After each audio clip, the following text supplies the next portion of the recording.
video na sabwatan ni Boying tsaka ni Lacson. Ito, papakita ko sa inyo, may connection to. Ha? May connection na kung paano nila minamanipula ang ebidensya. Labas ko sa inyo yung Ito po. Tingnan natin, tingnan yung mabuti ito. Ito yung nakita ko, okay? Itong video na ito.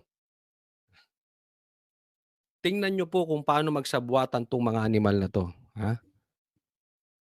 Pero bago tayo pumunta dyan. Tulfo. Paano na kayong Tulfo? Hindi ko po nilalahat. May mga matinong Tulfo. Itong si Ben Tulfo, walang topak eh. Ikaw ba ay nakinabang doon sa kaparty list mo? Sabi, kasabwat yung mga kaparty list mo dati. Ikaw Erwin Tulfo. Kaya ba bahag ang buntot mo ngayon? Sunod ka ng sunod? Nako. Pero huwag kang mag-alala. Iisa-isahin natin yan.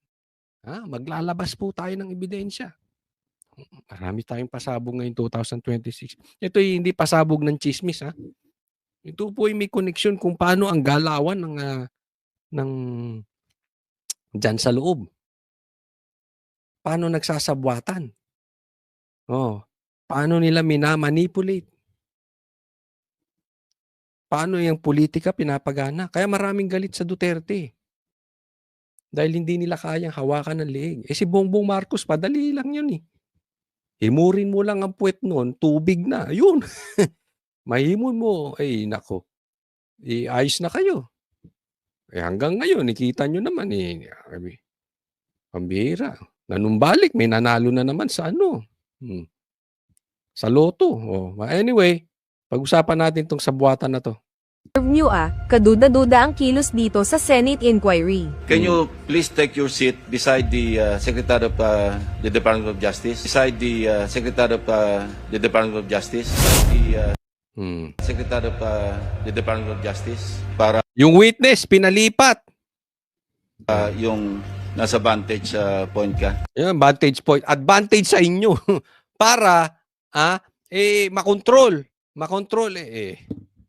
Kaya sinasabi ko sa inyo doon sa Rimulya, itong si Rimulya, kaya lang diniin tong Revilla dahil kalaban nga sa politika diyan sa Cavite. At hindi lang yun. Kitang-kita naman natin, pakita ko sa inyo, una pa lang, pinatabi na kay Boying. Pinapakontrol. Tingnan nyo, obserbahan nyo ngayon si Boying. Never nangyari sa history, pinagalaw ang witness para lang sa vantage point. Ayun, no? Tapos katabi pa ng Secretary of Justice. Sangka pa. Ngayon lang nangyari. Hindi umano. Ayan sabi, katabi pa ng Secretary of Justice. Ano to? VIP show. Ayan. Bakit parang abogado ng kriminal si Secretary? Sanyasa. Friendly, close. Defense counsel ba siya o Secretary of Justice? Nangangamba po kasi ako sa seguridad ng pamilya ko. O kita nyo?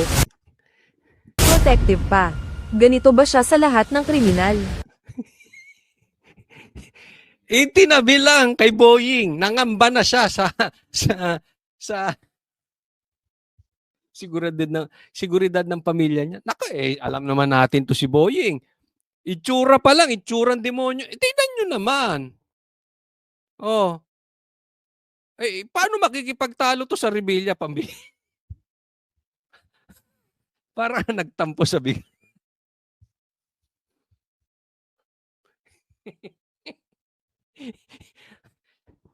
Ako hindi, eto. Ano tayo, medyo ad hominem nga, pero yung realidad. Tanungin ko kayo, makipagpalitan kayo ng mukha kay Bong Revilla. Payag kayo? Ako, payag ako dyan. Kunwari, pero dito, sos. Wag naman. Lord! Wag na. Wala namang ganunan. Hindi ko naman sinasabing hindi ko siya sinasabing pangit. Ako'y pangit din naman. No? Pero itsura talaga nito parang demonyo Yung ano pa lang dito, oh. Tapos itatabi.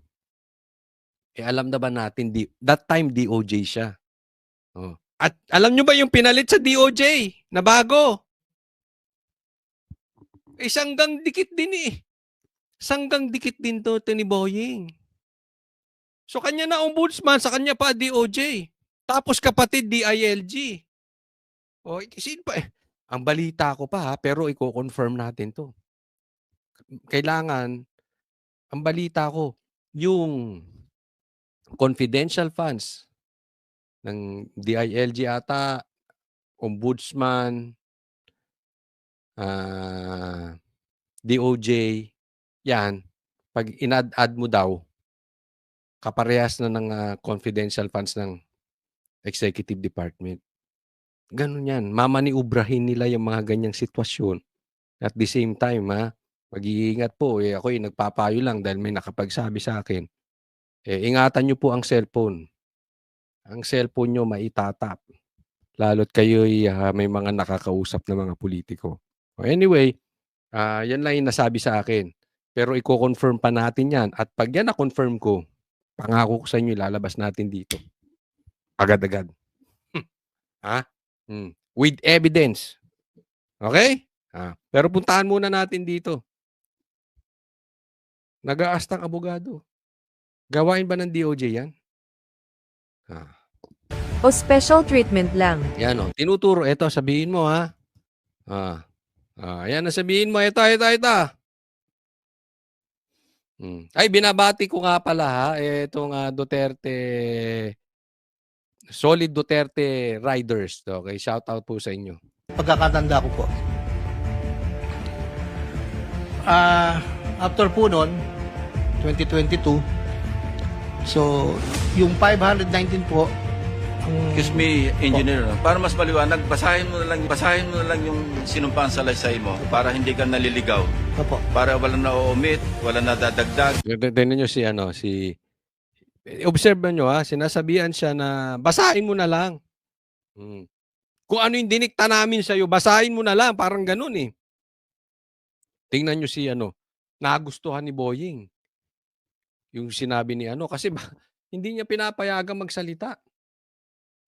Script. Kung ano lang yung script. Tatandaan po natin. Kaya sinasabi ko sa inyo, malaking bagay po ito. Bakit? Ililigaw tayo nitong mga animal na to. This is very, very obvious. Ang ganda ng investigasyon sa Blue Ribbon nung panahon ni Marcoleta. Nung pumasok si Lacson at saka si Tito Soto, nagkaleche-leche. Naintindihan nyo?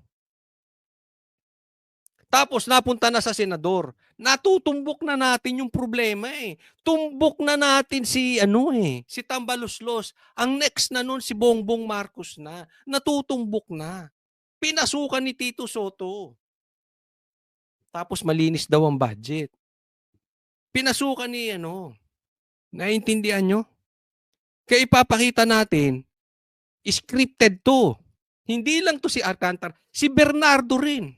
Marami po kaming ilalabas sa mamang yan. Dahil itong si Bernardo, papalit-palit ng statement. Ang layo na doon sa sinabi niya sa Senado at saka yung sinasampang kaso. Okay? Malayo na po.